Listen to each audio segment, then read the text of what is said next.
Scottish people can't rap. You just can't, mate. You must be half daft where I'm coming fae.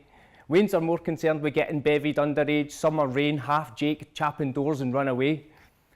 They've got the gold watch, gold teeth, gin and juice. I've got the holy socks, cold feet, missing tooth. No diamonds, no swimming pools, just an endless list of things that I can never do. They've got the boombox and lino on the ground. I've got the sports socks and lighters for £1. They've got the low-ride Cadillac hydraulics. I'm trying to find my bus fare in my anorak pocket. Look at cat steed, bowl cut. No fresh garms, no fam, no guap, no buzz. Hashtag penniless. Spending this 20 quid on a bevy while contemplating my empty fridge. That's a sort of by way of introduction. So, so hi again.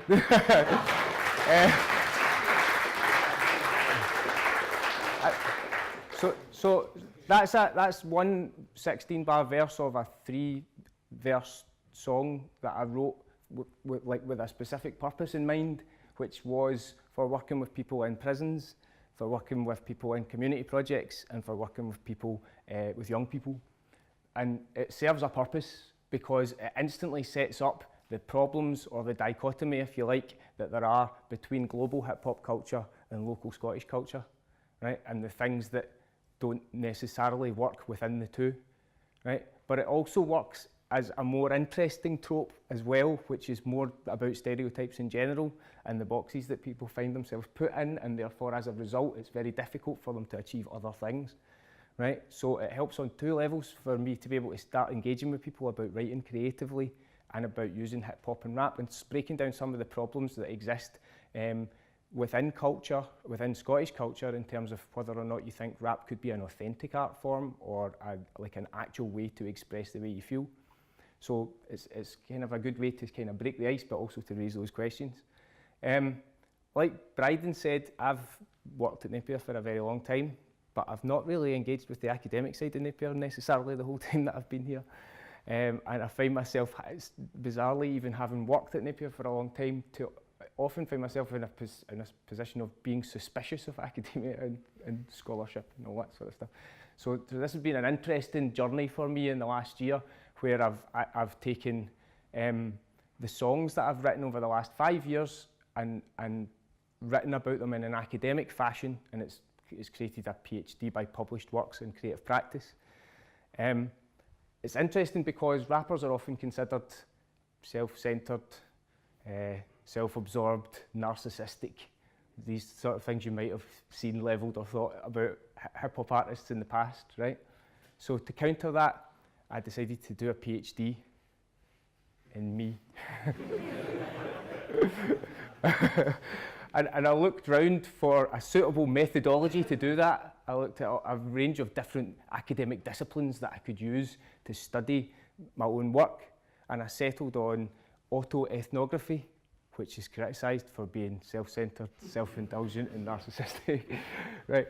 But what actually came out of that is autoethnography means the study of or the culture of yourself, if you like, so the autoethnoculture-graphy study, right? So it basically means the study of the culture of you, right? And where it does work very well, I think, is in a multi-method approach, which was something that after I'd kind of looked at a range of ways that people are applying it, that if you use a scaffolding of other academic disciplines, then you can use that to support the findings that you have from the more subjective stuff that you've been doing, right? So that's kind of the process that I've used, and it works really well in hip-hop studies because hip-hop studies, something that I didn't really know existed until a couple of years ago, hip-hop studies is a multidisciplinary field, meaning that people write about it from a musicological perspective, people write about it from a sociological perspective, from a culture studies perspective, from an ethnographic perspective. So it brings a lot of different disciplines together to talk about hip-hop culture.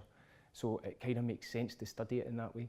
And that's kind of where I got started with it. So today I'm basically just going to look at a couple of little ideas and things that came out of different bits of that, rather than try and make you listen to me talk through the 60,000 words that I've written in the list, unless you really want me to.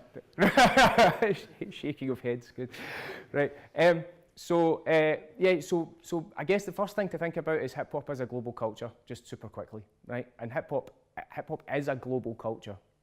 in the world that we inhabit just now, right? But it began in a very, very, very specific geographic location under a set of specific socio-economic circumstances, and it was all about representing a very small space and small place and particular social group, right? So hip hop began in around about 1973.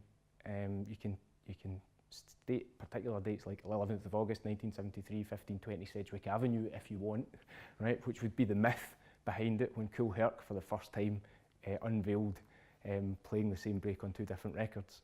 But it began around that period in the 1970s in the South Bronx in New York City, right? And it came about because of a specific set of circumstances. It came about because of lack, abandonment, and need, right? Because the South Bronx was a very impoverished place in the early 1970s, right? It had been a working class area that had declined further with the decline of industry, so in a post-industrial abandoned area. At the same time, they started building the South Bronx Expressway, which was a motorway right through the middle of the place people lived, the residential area, at which point you had this thing called white flight, where the working class white people that lived there moved out because they could afford to, and it spiraled further into abandonment, decay, and loss, right? And as a result, hip-hop kind of came out of that, but as a reaction to it by the young people that lived there, right? And that's why it was very much about talking about where you're from and representing your place in your space and proving you exist and all these sorts of things, right? So, but then what happened after that was it picked up and it moved, and it moved from being purely a South Bronx phenomenon to first round the rest of New York, and then round the rest of the United States, and then round the entire world, right?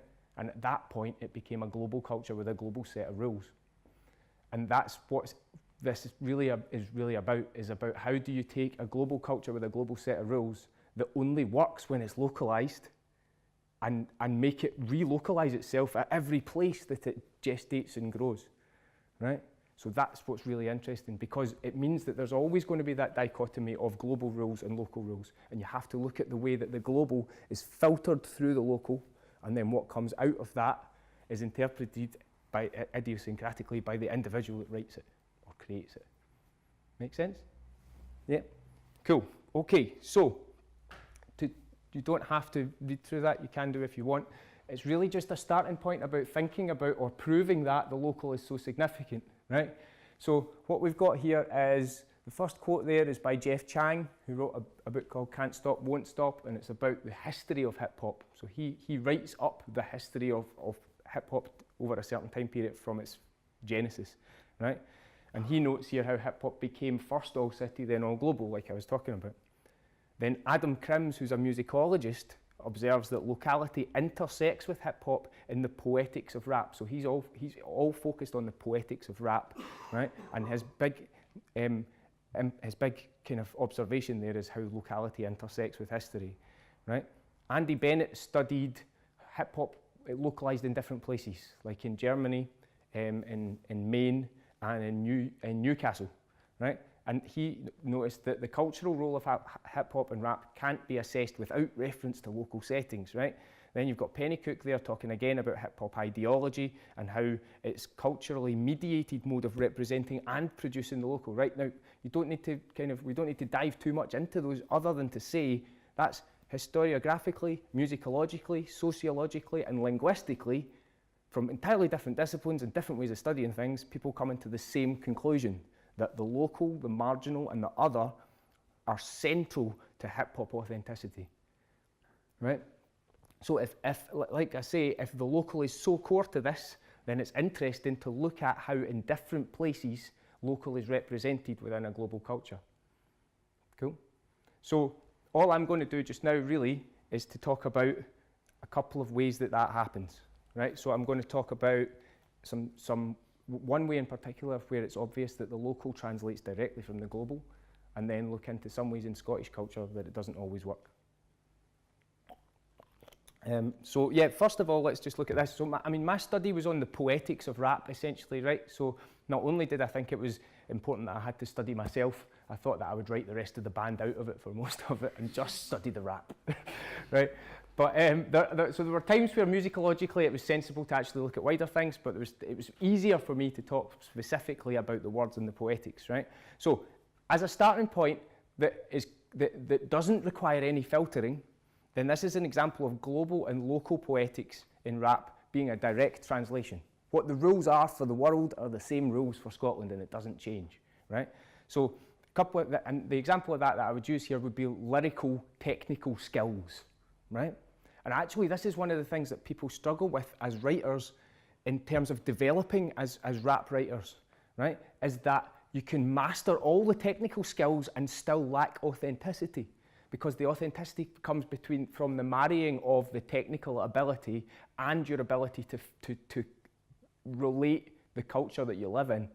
And if either one of those doesn't work, then it just doesn't ring true for people, right? So the technical skills of things can be a direct translation from the global to the local. So H. Samuel Leem did some really interesting research into hip-hop poetics, and he basically says that he describes hip-hop writing, rap writing, as just purely an evolution of American poetry, right? So he says the good things that come out of that are two things. First, it's evolved, so it's moved somewhere else, and it is American poetry, but it's also something other, right?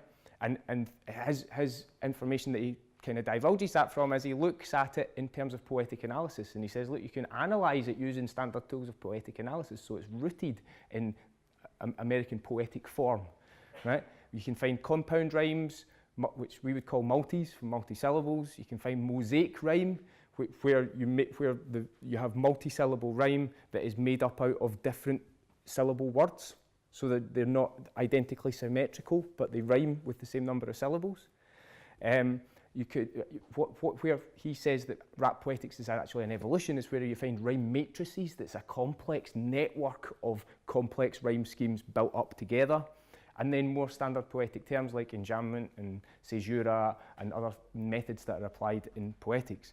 So that's really interesting, and especially if you put it together with what Adam Bradley talked about, which is flow. So flow in terms of rap delivery is basically how you rap on a beat, right? It's how you personally deliver your rhymes, right? And this is, so some of these things are intrinsically known by rappers, but never actually, you don't necessarily think about the mechanics of how it works, right? So what's really interesting that Bradley says this thing that kind of makes sense as soon as you think about it, which is the beat in rap is poetic meter rendered audible, right? Now, if you think about poetic meter in like old school poetry terms, then you probably all heard of iambic pentameter, because that's what everybody hears about, right? And iambic pentameter is those two syllables in five phrases. Da da da da da da da da da da. Shall I compare thee to a summer's day, right?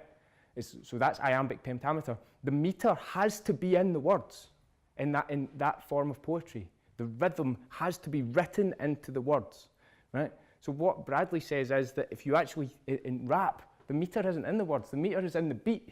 And so there's a dual rhythmic relationship taking place between the rhythm of the rap and the rhythm of the beat. And what that does is it frees you up as a rapper to really muck about with the beat and change rhythms and patterns all the time, because the anchoring of the meter comes from the beat and not from the words. Make sense? So there's a couple of really interesting things there about rap poetics and how they work.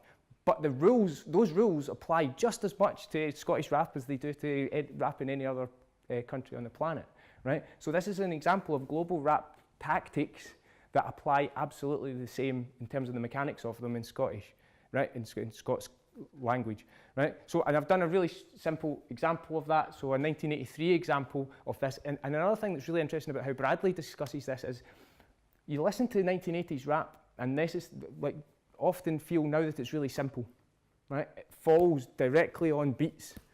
It's usually one syllable. It always has matching beat class rhymes, right? All these things, which it almost has a sing-song feel to it, and you recognise it as soon as you hear it. So in Run DMC, King of Rock, I'm the king of rock, there is none higher. Sucker MCs could call me sire, right? And there's even got that caesura, that pause after each bit. So if you actually click, I'm the king of rock, there is none higher. Sucker MCs should call me sire, right? So it's such a traditional form, right? But his argument actually with that, which is very interesting, is that it was a revolutionary poetic act because in order to create this new relationship between beat and words and dual rhythmic relationship that takes place there, then you have to start with the most basic of building blocks because you're creating a new form of poetry, right? And that developed and got more and more complex. So you get to like early 1990s, you get Biggie Smalls, whose style, at some points you could totally recognize that party rap early style, right? But gets more complex in terms of multiple syllables, actually in terms of use of metaphor or simile and all sorts of other things. So in that party rap style, you'd hear Biggie Smalls say, back to the black rhinoceros a rap, big took a loss, how preposterous is that, right? Now, there's so much more going on in there. First of all, you've got 6-syllable, multiple syllable rhyme, right? You've got internal rhyme back to the black and then loss, propos, rhinos, right? Okay, so there's multiple syllable rhyme, there's linking rhymes, but it still has the pause for caesura as well. So what Biggie does in that is actually really clever because he just purely by delivery references a rap style that's come before him and sort of then associates himself with longevity and legacy, whilst at the same time advancing a style that moves forward, right? And the humour that comes into his own physical stature and describing himself that way and all these sort of things. So, and then from that jump-off point, rhymes just get more and more complicated and more and more full of syllables and different patterns and rhythms. So the bottom line is that is an example of a rap, an element of global hip-hop that is identical, really, when you bring it down to look at it in terms of Scottish culture.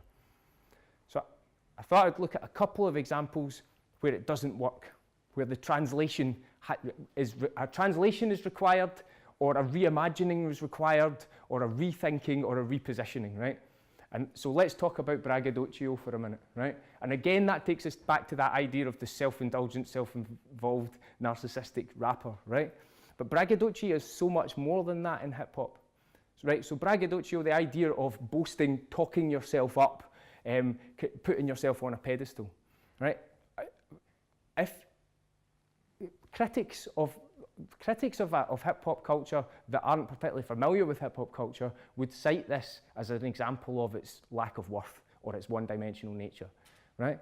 But if we actually start to think about what braggadocio is, then it becomes a much more significant element, to the point that I'm saying it has to exist in every version of hip-hop culture. So if Scottish culture has a problem with it, then we need to figure out a way to negotiate it, which is what happens, right?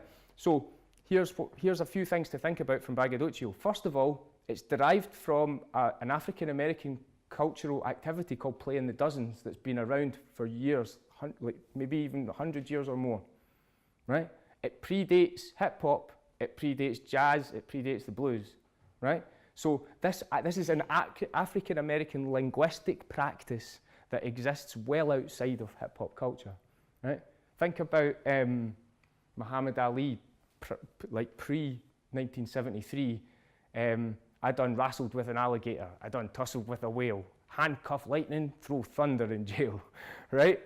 That's the same thing, that's exactly the same thing, right? And again, he was just carrying out something that is a common African-American practice, right? So first of all, its cultural roots are way outside the genre.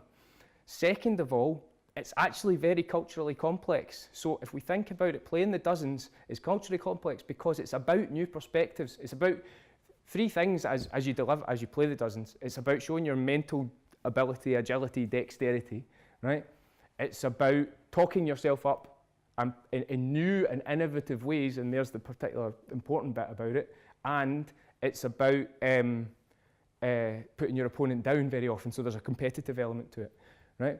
But if you think about it from a cultural perspective, a perspective of a group of people from an ethnic minority within a dominant culture, then it's about new perspectives. It's about self-empowerment. It's about accomplishing things against the odds. It's about repositioning yourself in society, even if it's only temporarily, right? So then it suddenly takes on a much more significant cultural purpose, doesn't it, right? And then Courtney describes it as aesthetic forms of dueling, right? So it's also a beautiful thing if you can do it well, right? It's beautiful and it's competitive. That's how I see bragging, right? And like you think about because the thing is, even in hip hop, it's now something that's existed for 40 years, but people still come up with new and innovative ways of saying I'm the best, right? And that to me is a beautiful thing, right? So like for, you know, like when KRS-One said, I'm not saying I'm number one, I lied. I'm number 1, 2, 3, 4, and 5, right? Like finding new ways of saying I'm better than you, right? It's a really interesting cultural creativity, right? Okay, now let's look at why that's a problem in Scottish culture, right? And these two quotes are helpful in kind of proving what you already know, right? So this Francesconi did a study into Scottish culture and Scottish humour, right? And here's a couple of interesting things. First of all, it's at odds with Scottish culture, stereotyping, self-stereotyping, mockery and self-mockery, and Scottish humour and self-derogation are widely recognised as peculiar ethnic traits. Right? So what that says is that Scottish humour tends to put yourself down, and that's not very normal in the rest of the world. Right? Now, let's put those two things into context then. This idea of bigging yourself up and talking yourself up all the time is at complete odds with that culture, isn't it? Right? You know, anybody that grew up in a Scottish playground knows that you don't put your head above the parapet because someone will take it off. Right? So that idea is what Francesconi found in studying Scottish humour. Right? So it means that you need to find new and innovative ways of still bragging whilst also not feeling like it's doing that thing where you're boasting, right? And Renee said, I talked to her about this the other day, and she was like, so Scottish rappers invented the humble brag, basically, is one way to look at it. Right, so here's a couple of examples, right? So this first one is me, right? But don't start acting like this was impressive. I've spat for 2 minutes and still haven't said shit. And the best bit, Wheathead think I've a masterful mind because I talk in patterns and lines that all just happen to rhyme. You're thinking, damn, did I mention this dude flows? I'm thinking, scam, this is Emperor's New Clothes. It's a bad look if you've been thinking that's good. If you could do what I do, then you'd be thinking that too. Right, so that comes at the end of a really technically dexterous verse, right? And it continues to be technically dexterous, multi-syllables up to 8-syllable rhymes, assonance, mosaic rhymes, blah, blah, blah, right? So it continues to be, to tick the global hip-hop box for quality, if you like. But the whole purpose of it is to say, if you enjoyed that, you're a fool. Right? Right? So like you reel the audience in, you go, you like this, that's rubbish. Right? So in doing so, you self-ironically undermine the concept of braggadocio, right? And that's how it works. It's one technique for negotiating braggadocio within the confines of Scottish culture, right? There's another brilliant two-liner here by one of my favourite rappers, Loki, who now has a weekly column in The Scotsman, and his first book, Poverty Safari, will be out in a couple of weeks. So it's fascinating and wonderful to see the cultural impact he's having. But look at this 2 lines here. I was the best looking guy in school. Ask Ashley. She was the bird with supervision that could see through acne. So again, you can see it's instantly set yourself up, knock yourself down, right? And it's that counterbalance, that delicate counterbalance the whole time, right? So if we think then about the delicate balance that Scottish culture uses for self-derogation, like self-derogation in humour, let's just advance that a little bit and think about a few more things in Scottish culture. So over on the right here, there's just this little point back again from 2 different researchers that in wider Scottish culture, images of masculinity are consistently tied to drinking culture and violence, right? So these are 2 different studies, one with a group of men from a wide different age range and another from a group of young men that are incarcerated. And both times it's talking to them and finding out about images of masculinity and drawing conclusions from it, right? And there's no surprise to anybody. We know this as a Scottish culture, that these things are often portrayed as what a man is, as masculinity, right? So drinking culture and violence. Now, Scotland's not the only place like that. In fact, you could level those exact same accusations at the whole world, right? And you could definitely level those same accusations at hip-hop, right? So when hip-hop's seen as a hyper-masculine genre, part of the thing about that I find really interesting about that is that subcultures can be used for good or evil, right? So subcultures sometimes can send up pastiche or point out failings in society. right? And if we think that like hip hop has always been an outsider culture, it always represents the other, right? Then very often hip hop does that very purpose. It proves, it uses subculture, mainstream culture against itself, right, to point out its failings. However, it can, like any other subculture, it can also occasionally amplify elements of mainstream culture rather than pastiche it or criticise it. And I feel that's what happens with hypermasculinity. The criticisms of hypermasculinity that absolutely abound in mainstream hip hop can be found in society, in the world, right? You just look at the Me Too hashtag that's been going around for the last few days, right? So what I think is interesting here is look at if there are these issues with masculinity in Scottish culture, then it's interesting to see how rappers, which I'm sad to say is still a predominantly male-dominated pastime, right? So the female rappers are few and far between, and there are some actually outstanding rappers in Scotland, some outstanding women rapping in Scotland, but in terms of numbers, much fewer. So it's interesting to see if you take these two things of like a hypermasculine society and the idea of self-derogation, then it's really interesting to see how people navigate those things whilst wanting to discuss emotional topics, right? So the delicate balanced equilibrium that exists between trying to say something that means something to you and then counterbalancing that with self-derogatory humour and just keeping yourself just in the right place that you feel that you've kept that balance. Right, and these first four lines are a really amazing example of that by a Scottish rapper, a young guy called Kieran Mack. It's technically dexterous, but it also, you'll see how it fluctuates between those two places, right? So I've grown up a bit, still a funny rubbered kid. Kieran Mack's receding bad and needs a hat to cover it. Grievance past, I'm feeling sad, but being a man is tough, I guess, and in the end we lost a friend. At least we're glad he's one we had, meaning had. Right, so this is the story about a friend of his dying, right? But first of all, it's extremely technically advanced, right? So growing up a bit, rubbered kid, and then at that point, he moves to a different rhyme scheme, internal rhyme scheme. Kieran Mack, receding bad, needs a hat, and then returns to the previous one. So you've got like a bridging rhyme scenario there, which is really interesting. The Kieran Mack's receding bad and needs a hat to cover it is hilarious, right? And then he instantly goes into a deconstruction of what it is to be a man, tied into the growing up a bit, being a man is tough, I guess, and then hits you with a real sucker punch of emotional content at the end of it.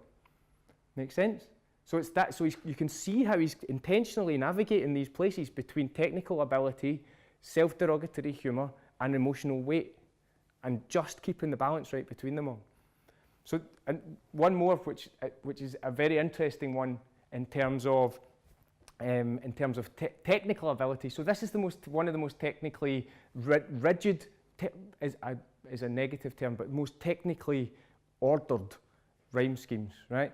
And this guy Tickle is probably the master of self-derogation in that he's constantly bigging himself down, right? That's constantly what he does, and it stems from the way Tickle is as a person, from not always being 100% confident in what he's doing, when in actual fact the technical ability proves the strength of what he has. So if we just look at this as an example, if you don't like me by now, I doubt you'll ever like me, never won a Brit, and it's mighty unlikely I'll never ever win shit. That's despite being tightly, the black lantern burning brightly. Tonight, see, it strikes me, there might be 5 people digging it, the other 19 seems slightly ambivalent, reminds me a little bit, times we've considered it winning if we see a single mind that would give a shit, right? So you feel the rhythm that he has in there, it's really impressive and magnificent rhythmical patterns. The first 2 lines are a quote or a reference over time. So KRS-One said in the 90s, if you don't know me by now, I doubt you'll ever know me, never won a Grammy, won't win a Tony. So he does that exact same thing that I was talking about Biggie Smalls doing with rhyme, in that he references a time that's gone past and it associates him with stuff that happened, but it also puts him on the same plane as established rapper. The thing that leaps right out at me, which I love, is it strikes me there might be 5 people digging it, the other 19 seem slightly ambivalent, right? It's euphonious, it's lovely to hear the way that he's delivered it, but he's also given himself a total audience of 24 people and only 5 of them like him. Right? See what I mean by the master of self-derogation? He just like builds himself down and down and down. But the technical abilities balance that the whole time, so it really works. Cool. Right, okay, so just one more point and then I'll summarise basically. Something else that I would spend lots of time talking about, but I'll spend a little time talking about, is Scots accent and language, right? And Henry Louis Gates Jr. In 1988 wrote a book called The Signifying Monkey, and it was a theory of African American literary criticism based on signifying practices, which basically means where you use explicit or figurative meaning of language and displace it. So what that means is you say one thing and you mean another, right? And it's a really powerful tool for a minority to use against a majority, basically, right? So to use against a dominant culture, right? So any times where you can think of, and like African American culture is full of examples of this, of words being subverted to mean something else entirely, right? And it's that empowerment of taking those words and making them mean something that other people don't understand outside your group, and that can be used to repurpose them, right? So that's really interesting. But we can find examples of that in Scots wordplay all the time as well, right? So one of my favourite jokes, did you hear about the lonely prisoner? He was in his cell. Right? So it only works because a Westcote dialect for self is cell, right? So he was in his self, he was in his cell. You know, and or all those jokes like the wee woman that went to dentists and she sat in the chair and they said comfy and she said govern. Right? But it only works because of dialect, right? So it becomes a secret code or a play on words to make you laugh, right? And I think one of the reasons it's very interesting that I think we've got people in Scotland that are writing rap that are really adept at this is because the cultural reasons behind it work. Like Scots English versus proper English, or any feeling of having had a way of talking imposed on you, then makes you look for alternative ways to play with that language. And as a result, you end up with this ludic engagement, this playful want to play with words and do something different with it. Cool? So you get like, there's lots of parallels, like super quickly, one anecdotal story by Claudia Kernell-Mitchell, who studied African American women's linguistic practices. And she had a brilliant example of two women talking, and they were sisters. One of the sisters was pregnant, but only just starting to show. She hadn't told the other sister yet, but the other sister had figured it out. So she says to the sister, you're looking a little heavy there. And the other sister replies, yeah, I guess I must have put on some weight. And to which the first person replies, look, we're both standing out here soaked to our skin and you're still trying to tell me it's not raining. Right? But that's not one word in what she said was what she meant, right? So it's that entire thing of expecting there to be a second meaning behind it. And you can find loads of examples of that in Scottish language, like if you fell in the Clyde, you'd come out with a fish, meaning you're lucky, right? You know, or similes like as wide as the Clyde, or metaphors like a glass cheque for a glass bottle of ginger that you take back and get your deposit back, right? So all these examples of wordplay exist already, and it's just about, I think there's a real interesting link there between how we make use of them. Okay, so to finish, as a last example, here's what I would say is a hybridized content style and delivery that takes place between the global and the local, right? And yeah, okay, you're going, David, you're going to do us a whole slide on the Scots pronunciation of arsehole. I'm going, yes. Right, so hybridized content style and delivery, because it works on a macro global level, it works on a medium level in the whole UK, and it works on a micro level locally, right? So the two lines, come on kid, you don't want this, so stay at home. I call these Aggie cats Nike because they're air soles, right? Now, that was played uncensored and unedited on UK BBC One, because as far as the BBC were concerned, there was no swearing in that song, right? Okay, so let's just break it down, because everything on this bullet point is from the bottom line. UK terminology for Aggie, UK rap terminology, Aggie means aggressive, right? Nike is obviously representing global conglomerates, as well as if we want to go to Greek gods, but let's just stick with global conglomerates. Air soles in shoes just happens to be the same pronunciation as the word arsehole in Scottish, right? Okay, so this encompasses global hip-hop stylistics, right? The delivery of it, the format, it's a rhyming couplet punchline, the multi-syllables, it's a global hip-hop style, right? It links to UK vernacular by referencing Aggie Cats and using UK hip-hop vernacular, and it represents Scottish language and culture used to subvert proper English. So it critiques narrow, aggressive masculine imagery as well, but it works on a macro, medium and micro level at the same time. And the reason that it works is that it doesn't have to work on any of the levels specifically. So it can be for all three different groups at once. Cool. Okay, so just to finish then, folks, as thinking points, I would say like ways to represent the local in rap lyrics. The first things I've grouped together here are ways that the local can be represented in rap lyrics without having to compromise or imagine or reinvent. Accent is a whole different presentation because we haven't even spoken about the Scottish cringe and how accent has actually only really started to creep into Scottish popular music in the last 30 years, right? Slang and vernacular are a way to do it. Geographic references and cultural references are all ways that you can use a global format and apply local elements to your rap lyrics. Wordplay and signifying practices work somewhere in the middle because the meaning starts to become more oblique, and you subvert dominant means for subordinate gain, which means they have to work on two levels at once to be accessible. And then we've got the local cultural interpretations of global cultural values, and an example of that would be braggadocio within the culture. So to sum all of that up, an outsider in a genre of misfits, didn't want to be different, but I never fit in, like that ladle in the drawer in the kitchen, right? Which is a perfect example of the outsiderdom concept, self-derogatory humour, emotive content, blah, blah, blah, like poor me, and then just as you've wallowed in your own self-pity too much, quickly throw a joke in so that everybody doesn't, like, think you're just sulking. Cool, okay, and there we shall leave it.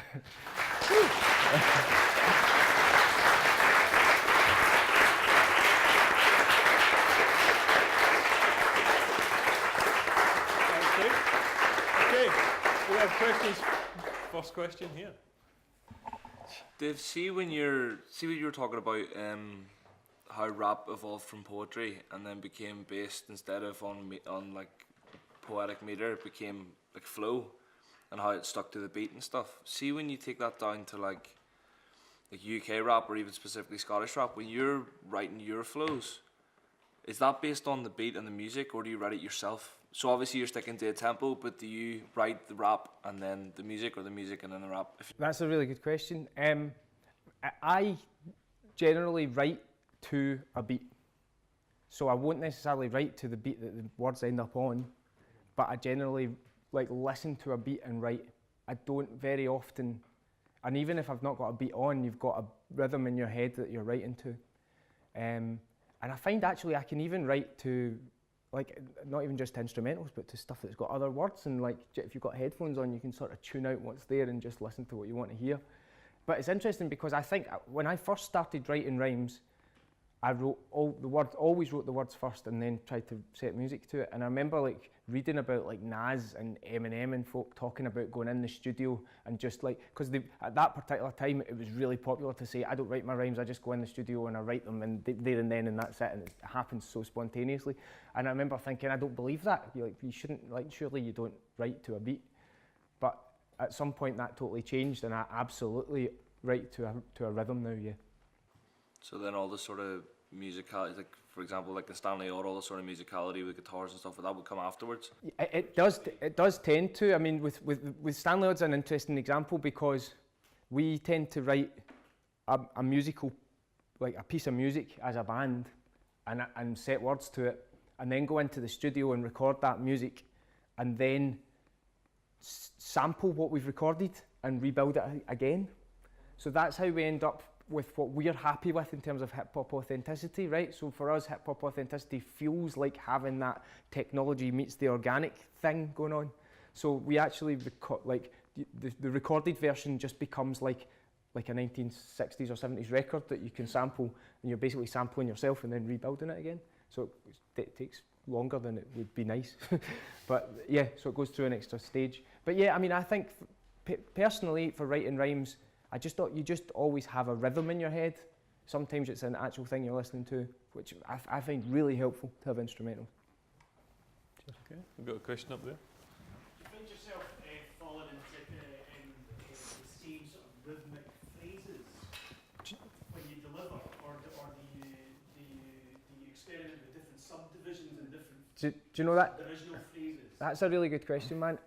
I am not particularly ordered in my rhyme schemes. So like, see when you looked at Tickle's rhyme scheme, and every syllable in every line has been meticulously placed. So he's got extremely ordered rhyme patterns. Whereas I don't tend to work like that. I tend to work off a phrase, first of all, which almost sets the rhythmical pattern for it. So if you've got a multiple syllable phrase at the end, that is often what sets me off in a direction. So I think probably I do mess about with, and also I don't know if it's probably just laziness that I don't tend to go like, I'm going to stick with this same pattern all the way through. But then none of my favourite rappers do that. Pharaoh Monch is probably one of the most technically able rappers in the world, and I love how he switches up rhythms and patterns on line by line and section by section. But also I think I often think maybe I should spend more time mucking about with patterns as well. Having said that I don't stick to one style. No, it's just interesting because, like, you know, as a drummer, you know, studying all these different subdivisional values, you know, to give yourself that breadth of vocabulary behind the kit, you know, it's just interesting because you're primarily concerned with, obviously, with rhythm as well.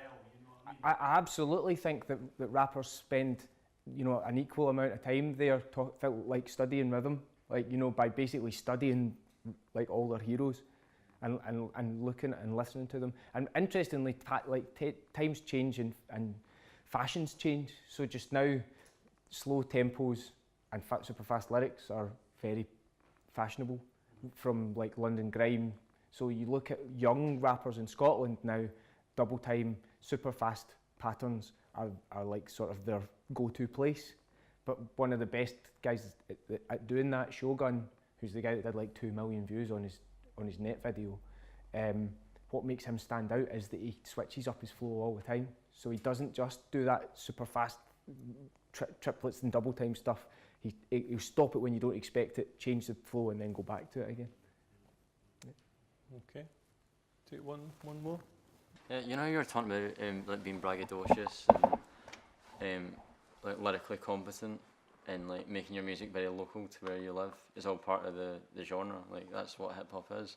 Well, when you say that there's enough, like right now there's like this revolution in hip hop where it's became a bit emo, basically, where it basically rejects all that, and it's not really about the lyrics, in a rhyming way, and it's not about where you're from, and it's not about bragging about having loads of things. And do you think that, where does that fit in hip hop? Well, I think, I mean, all I've really talked about, that's a really good question, but all I've talked about is some elements that you find in hip hop rather than a rule book for what's there. So like Adam Krim's book was really fascinating with this, it was written 17 years ago now, in 2000, and he defined rap genres.